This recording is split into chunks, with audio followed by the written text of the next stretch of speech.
Hello again, and welcome to the Mack Brown Show. Thanks so much for being with us. My name is Jones Angel, alongside the Hall of Fame head coach of the Tar Heels, Mack Brown, and have a busy show. We're going to look back to Friday evening's matchup with Notre Dame. Senior Day coming up in Chapel Hill as Carolina hosts Western Carolina, and we have a bunch of questions to get to as well. So a lot to do with the head coach of the Tar Heels over the next hour or so. Really appreciate you joining us today as we talk some Tar Heel football. And, Coach, let's start with Friday. The Tar Heels stood eye to eye with Notre Dame until the final minutes on Friday evening, but the Irish's experience and maturity won out in the end. I know it wasn't the result you wanted, but quite the effort from your team against a very good opponent. Yes, the best thing is now we understand, like Clemson last year and Notre Dame this year, what we have to do to be in the national picture.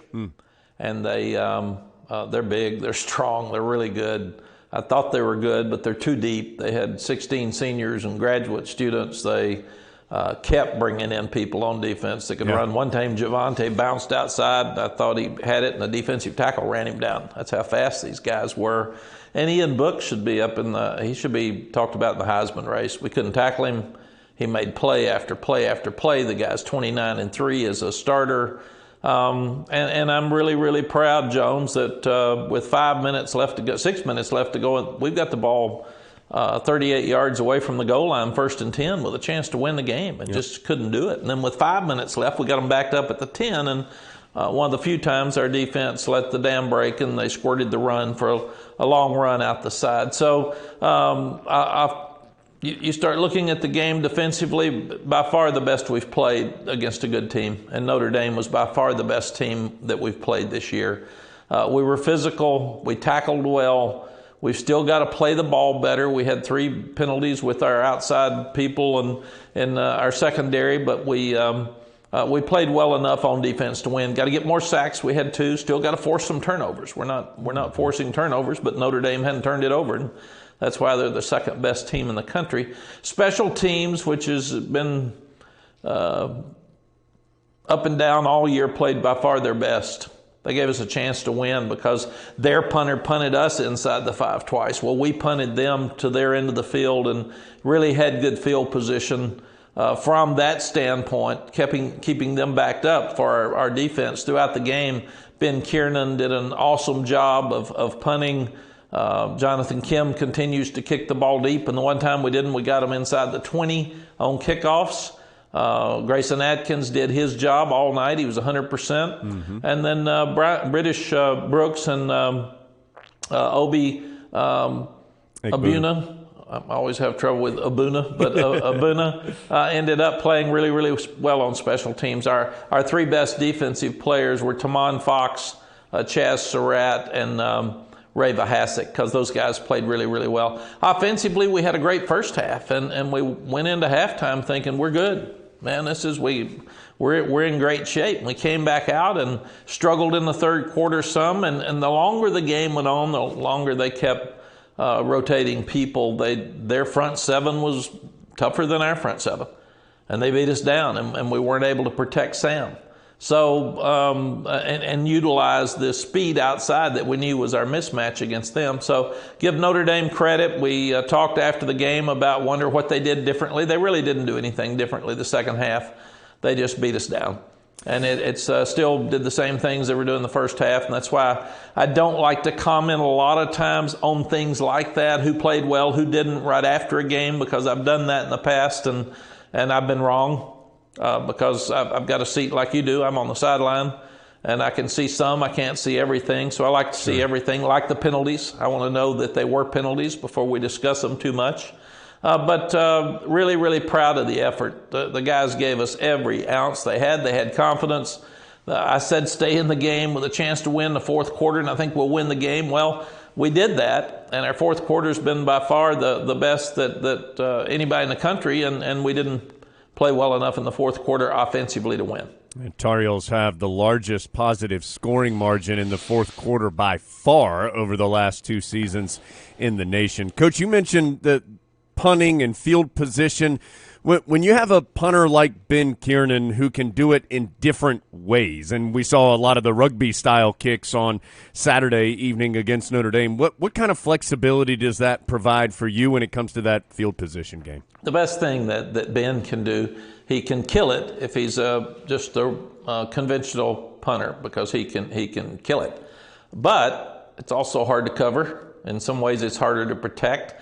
What he has the ability to do with his Irish background in soccer, he can sprint to the right and punt it down the right side. Mm-hmm. He can sprint to the right and punt it all the way across the field to the other side. So he has got the gift of control enough that he can keep it out of the returner's hands. And that was something he did so well on Friday night. And we'll mention Ben's full numbers when we get to our UNC Healthcare statistical champion here in our next segment, but an average of nearly 51 yards per punt on 7 kicks against the Irish on Friday evening. Yeah, Jones, one other thing, too. The player that played the best on offense was Daz Newsome. He got the ball in space. People couldn't tackle him, and we probably should have done that more, but he was the best player, most productive player on our offense on Friday. As effective as Notre Dame's defensive front was, Carolina used that quick game some to get the ball to Daz Newsome, as Coach said, in space, and let him use his God-given abilities, which he did. Coach, how do you use this game now that it's over to both build for the last little stretch of this season and just build as a program in total? Well, that's who you want to be. We don't want to be a regional program. We want to be a national program. And to be a national program, you got to beat the Clemsons. You've got to beat the Notre Dames, and now you've got to beat the Miamis. They're a top 10 team. So that gives us one more shot here after our game with Western this weekend to have another shot at a national team. And Jones, we've said it many times. This team won 2 games 2 years ago. And all of a sudden now we're expecting to beat Notre Dame. We're expecting to beat Miami like we did last year. We're expecting to beat Clemson, and we're not there yet, but we're really improving. Probably the most impressive thing about Friday's game was our youth on defense. Mm-hmm. Those guys are really talented, and they're playing. And I look up, and we've got a high school senior at corner in Tony Grimes. We've got a true freshman safety in nickel and Aquarius Conley. We've got a sophomore in Don Chapman. So you start looking at who's playing out there. Kyler McMichael hasn't played very much football because he's a transfer. And then you got Miles Murphy and Clyde Pender and Kamen Rucker and Des Evans up front. You've got Kevin Hester up front. Future bodes really, really bright for this defensive team. So I'm excited about that moving forward. The other thing is we have raised expectations. So nobody 2 years ago thought we would have any chance to hang in there with a Notre Dame or a Clemson in these 2 years, and now people are bitching about losing to them. So that's progress. That means that we have, very honestly, it's a real positive that people care, and they think now we have a chance. And they're disappointed when we don't accomplish some goals that 2 years ago they thought we'd never get back to.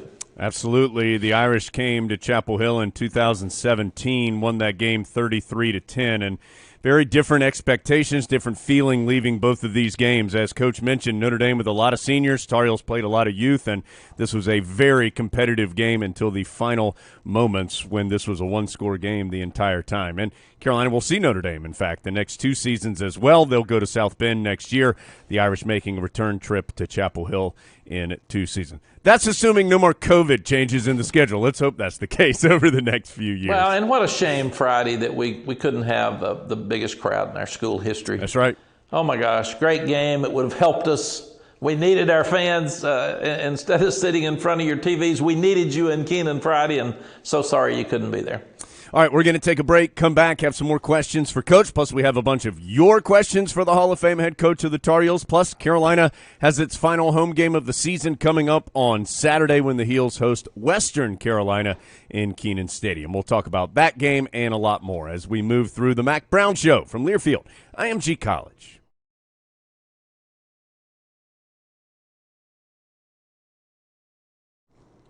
Welcome back to the Mack Brown Show. Appreciate you joining us today as we talk Tar Heel football with the head coach of the Tar Heels, Mack Brown. Mentioned this in our last segment, but we have our UNC Healthcare Statistical Champion brought to you by UNC Healthcare, and the team at UNC Health is dedicated to caring for champions of all kinds. That includes you and your family. So see their lineup at uncihealthcare.org/sports. Coach mentioned the special teams a little bit earlier, so I thought I'd focus on that aspect of the game today for our statistical champions. Mentioned Ben Kiernan averaged almost 51 yards per punt in 7 kicks. 5 of his 7 punts pinned Notre Dame inside the 20-yard line. His longest punt of 62 yards, the longest this year, and the second longest of his career. 3 of Jonathan Kim's 4 kickoffs were touchbacks. That now has his season total of 57 out of 64 kickoffs have been touchbacks. That's at 89%. And finally, Grayson Atkins made a 42-yard field goal. He has now made 6 of his last 7 kicks. His only miss in that time period was from 52 yards. So some really nice performances there by the Tar Heel kickers in all different aspects of this matchup against Notre Dame. Yeah, I think Jonathan Kim's leading the nation in number of touchbacks now on kickoffs, so that's really helpful. And then he had the one short one, and they've got a guy that runs about 4.4 returning them. Yep. And British Brooks and Kadri Jackson, guys got down there and did a really good job. So really, really proud that they haven't had to cover many, and when they did, they were ready. That's a great point. Coach, want to talk a little bit more about Western Carolina, that matchup later in the show, but with such anticipation for the Notre Dame game, not as a big-name opponent coming in next week, how do you try and avoid a letdown with your guys this week and make sure they come with the same focus and energy against the Catamounts? Well, Jones, you are who you are, and you are what you put on video. So I told the guys, unless we practice Tuesday like we did for Notre Dame, and like we're going to for Miami, then we're not who we say we are. We're not who we want to be yet. You got to practice to be the best team in the country every day.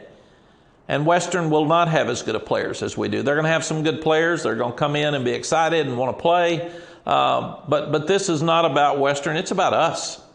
And we've had this a little bit this year. We up for this game and down for Florida State. Up for this game, didn't play as good at Virginia. Up for Notre Dame. Now it's time for us to prove that it's about us moving forward and getting better every practice, not about the outcome of the last game.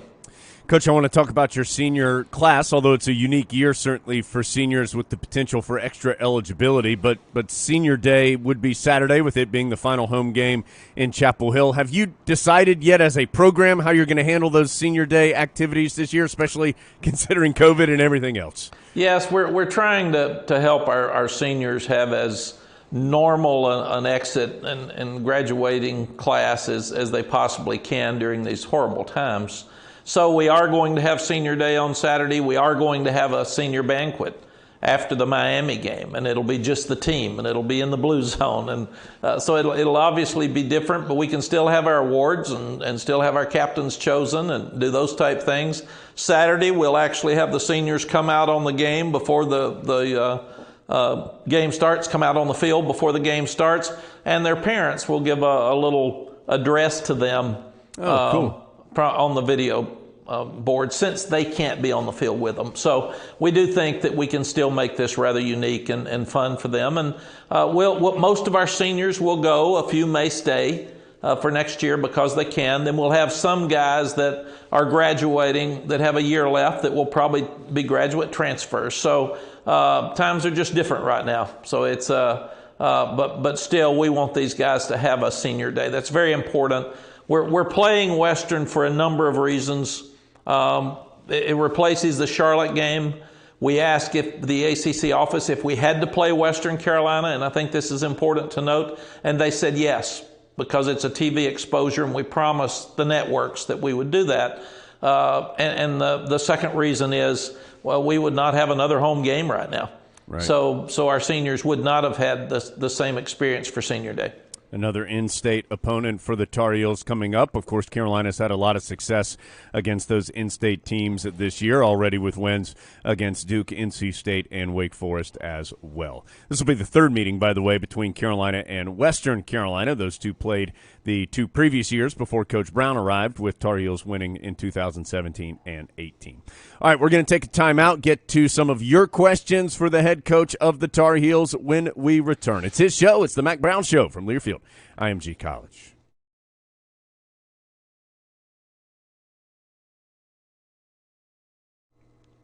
Appreciate you being with us again on the Mack Brown Show, no matter how you're listening tonight, maybe on Tar Heel Sports Network radio affiliates. Maybe you have this as a podcast. Maybe you're streaming it through TuneIn or GoHeels.com, the Go Heels app, or maybe you're watching us on YouTube or somewhere else. So anyway, however you're with us, we're just glad you are, and talking Tar Heel football with the head coach of the Tar Heels, Mack Brown. Coach, have some questions from Carolina fans. Wanted to ask you about 2 things before we get to those questions, kind of bigger picture questions. We've had this all year, and I haven't asked you, so I wanted to ask it, make sure we got it in today. The Bill Coleman Game Plan for Success and Blueprint 919. Tar Heels came out with that right before the season started. We had a couple questions from throughout the year, exactly what that is and how it is beneficial for your team and your players. Bill Coleman played here and was a great player for us, and obviously the Coleman family paid for our indoor practice facility. And it's just the best in the country. And with COVID, it's really saved us. It's so big and it's so tall. And you've got 24 fans in there that constantly blow air, which is great for the virus.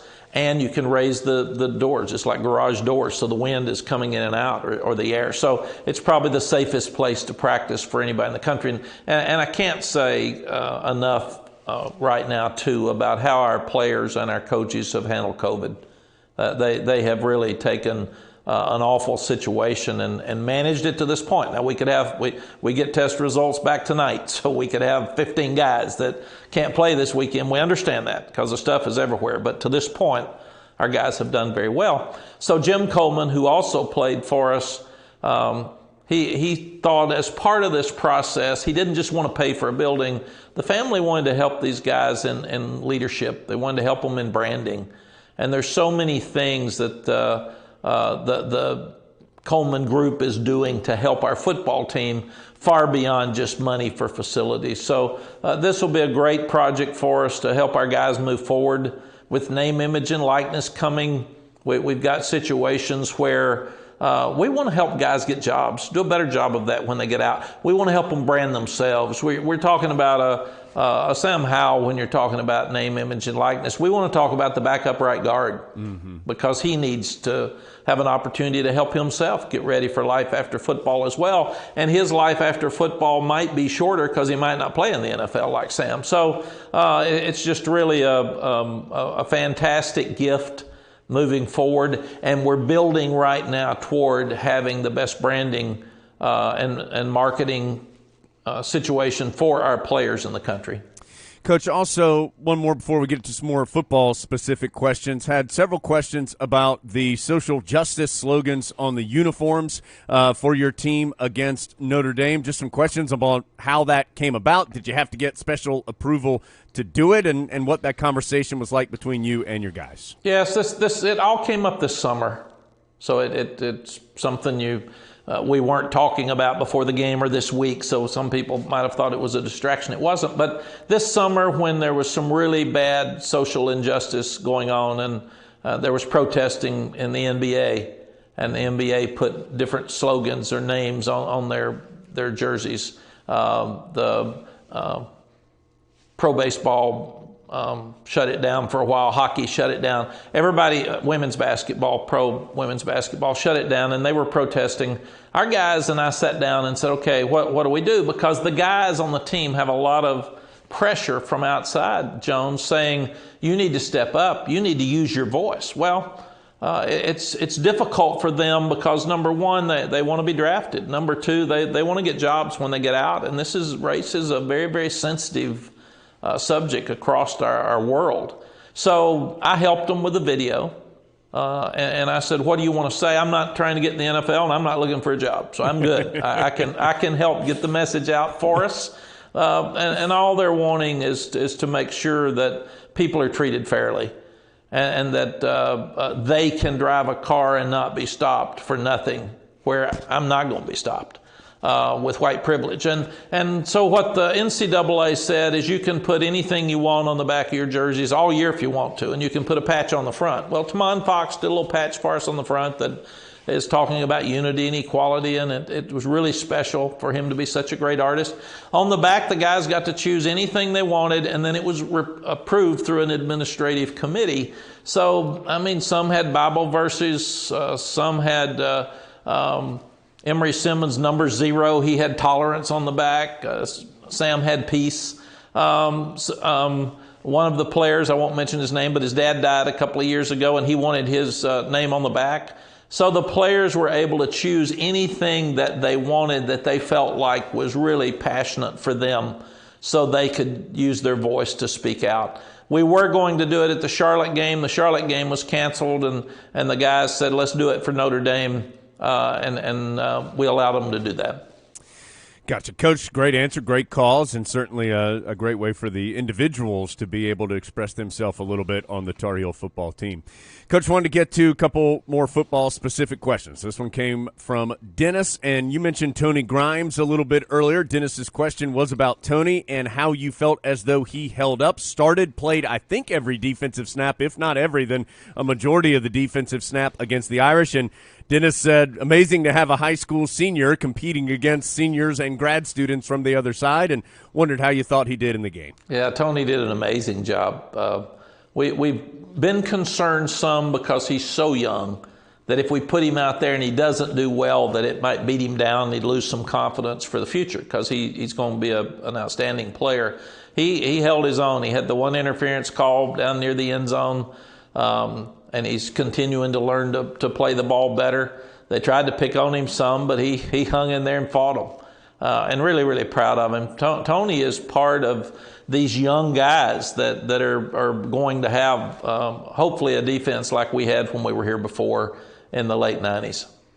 Coach, Walker sent this one in and said, you have been aggressively going for 4th down in the last 2 years. Didn't necessarily come up in this last game against Notre Dame, but this is a question that we received a few weeks ago, Coach, and wondering what had prompted that aggressiveness and your desire to be so aggressive on offense. Yes, who was the question from? Walker, it's a good question. The number one, we weren't playing very good on defense.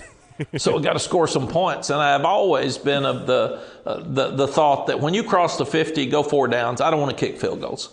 You're losing 4 points every time you kick a field goal. So I do want to go for it. On the game with Notre Dame right before the half, we had 1:12 left, I think. They used one of their timeouts to stop the clock. They only had one timeout left. We thought it was really important to take the lead, and we weren't running the ball real well against the number 1 running defense in the country.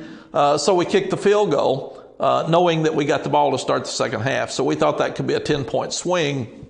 Ended up not being that because they took it down and kicked the field goal right before the half. So, but usually we're going to be aggressive. We're going to go for it. We're always going to try to score touchdowns unless we feel like that at that moment, like Friday's game, it was best to kick the field goal. Coach, this question came from John, and John said he had heard that the Tar Heels might do some adjustments in their weight room, and he was wondering if that was still the case or if that had been paused due to the pandemic and just the status of the Tar Heel weight room. John, we changed the weight room up, and we brought in some new weights because we don't have a lot of room, and we can't get everybody in there as easily as you would like. So Brian Hess brought in some new weights where you can get everybody in there because you do a lot more of the routine at one station instead of moving it around. We are at some point going to knock out a wall and expand the locker room, the training room, and the weight room downstairs, but COVID's obviously slowed that down. Sure. Coach, one more before we take a break here, and it came from Evan. Evan wanted to know if Michael Carter had been told to fair catch every kickoff that isn't a touchback, or is that his choice, as Michael has fair caught a bunch of them this season? Yes, it's Evan, it's another good question. Interestingly enough, for someone who caught every kickoff this year, fair catch, you would be third in the league in kickoff returns. People are kicking it so high and they're kicking it so well that last year the person who would fair catch every ball was fifth in the country in kickoff returns. It takes away the chance to have the long one. So what we've done is we've taken different things into account every week. Is their kicker going to kick it out every time? If he is, like Jonathan Kim, why spend time on kickoff returns, because you're probably not going to get any. Number two, if you kick it really high and short, like Notre Dame, and they covered really well, don't waste your time with it. Let's take it at the 25. And then every now and then we'll say, let's go with it and try to return one. So it totally depends on the situation. But so far, most of the time we fair caught them. All good questions, and our questions brought to you by Cruisers, your fast and friendly local convenience store. Cruisers, let's go. And we're going to go to commercial break, come back, more questions from you for the head coach of the Tar Heels when we return to the Mack Brown Show from Learfield, IMG College.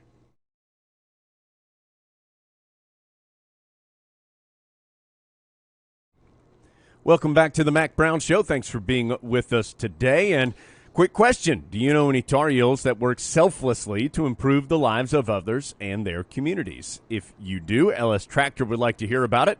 LS Tractor and the Tar Heels have partnered up to recognize hometown heroes from throughout the state of North Carolina. Visit goheels.com/hero and nominate someone you know for a chance to be recognized later this season. LS Tractor, proud partner of Carolina Athletics. All right, let's get to some more questions for Coach. This one came from Josh, and Josh says, Coach, it has been such a long season, and you have referenced this before with practice starting in early August. Are you fighting fatigue as a team right now, just with the length of the year and how much you guys have practiced over the last several months? Josh, we really are, and there's no school now. We're out. We're through with finals. So the guys have all day, so we're having to get projects for them to do along with looking at football. It's more like an NFL work day now without college being involved. We really are having to look at shortening practices some and limiting, because the guys just get beaten down because it's such a long season. And we've got Western this weekend, we've got Miami next weekend, and then a bowl game. So we've still got a lot of work to do for this year, but we're working really hard to try to get this last part of the season finished, and finished in a very positive way. We divide our season up into sections, and obviously we're down to the end here where we would just have the 2 games left. Coach, you referenced this a little bit earlier when we were talking about seniors, but Gary sent a question in, wanted to know if you have had discussions with the seniors about their eligibility for next year, or is that something that will definitively happen once this season is complete? Gary, we talked to all the seniors who might want to come back. We talked to the ones that are looking at the NFL. We talked to juniors that are looking at the NFL. And we talked to the graduates that aren't playing a lot in the open date week. So we talked to them and tried to get a feel of exactly what they wanted to do. And we've tried to make this a thing in transition where nobody gets mad. If you're not playing very much and you want to play, let's get your degree, and then we'll help you get somewhere else. We'll be the ones to be a positive. We'll get some even practice video if you haven't played very much to send. And it happened last year with Roscoe Johnson. For instance, he stayed through the bowl game and then went to Louisville. So that's what we've done to this point. A lot of guys some guys still haven't made a decision. They've got till the end of the semester, obviously, or really the start of the next semester. Some would stay through May and graduate and then transfer anyway, but might not go through spring practice. So what we've tried to do is be very open, very transparent, and say, give me your thoughts. Here are our thoughts. Here's how much we think you're going to play moving forward. We want you to graduate, and now let's help you do whatever you need to do. Get in the workforce, go to the NFL, or transfer to another school. Coach, have time for two more here before we take our final break. This one comes from Lauren and wanted to know about the status of Bo Corrales and Storm Duck. She had heard they may start practicing again, but I don't think either one of them played against Notre Dame. Well, I think Bo got in a play or two, but not much. And I don't know their status for this week or next week for Miami. Both have practiced a little bit, but obviously, Lauren, we're not going to put them on the field unless they are 100%. And so that's what we're looking at with this group. But who will know until we watch practice this week and see how well they do. Coach, last thing, and this, by the way, is our final scheduled Mack Brown show with a bowl game coming up potentially for the Tar Heels, depending on how bowl season plays out. We may have another chance to talk to Coach before that. But, Coach, in that vein, Joby sent this one in and wanted to know, simply getting to play the games, which, of course, in and of itself is a win this year, what has excited you the most and what have you enjoyed the most about this particular group? Also understanding, of course, that there's still work to do for you and your team. Yeah, it's a great question. But number one, their ability to handle all the stuff with the social injustice, with COVID, online classes, the uncertainty of routine. Are we going to play? We're not going to play. Are we going to have school? We're not going to have school. Are you in class? Are you out of class? It's been an amazing show of really durability for these guys to be able to hang in there and just continue to flow with it and move forward and stay away from the virus. So I'm really, really proud of that. The other thing is they're learning how to practice hard every day and play hard every game. And that's who we've got to be. We're not good enough right now to beat anybody unless we play hard. So we got to play hard. Then we got to play good. And we've been really, really hard on this team. We're pushing this team. We're not happy with where we are. We want to do better. And they do too. So they've accepted coaching, and all of those things are not things that are happening everywhere across the country. Good question, Joby, and we're going to take our final commercial break here. Come back, preview Saturday in Kenan Stadium as we wrap things up here on the Mack Brown Show from Learfield, IMG College.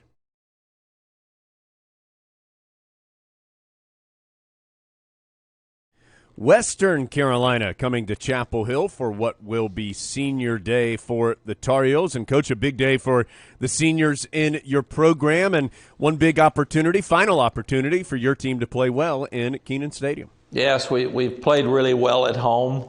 We're sitting here at 4-1, and you got to win at home before you can win on the road. I think that you got to win the regional games before you can start winning the national games. It is what it is. Senior Day is very, very important. It's a day that the guys will remember regardless of who they're playing the rest of their lives, because it's the last time they'll ever play in Kenan Stadium. And it's really an emotional time for them. And Coach Spire's done a good job at Western. A lot of our coaches know him. I think some even, maybe Lonnie Galloway played with him, and Stacy Searles coached with him at one time at Appalachian State. He's done a very good job there, and they've got a great tailback.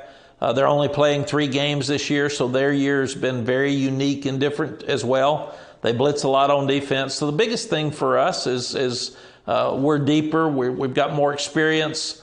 We will have better players than Western, but they're going to come and play really hard, so we've got to get our guys ready to play.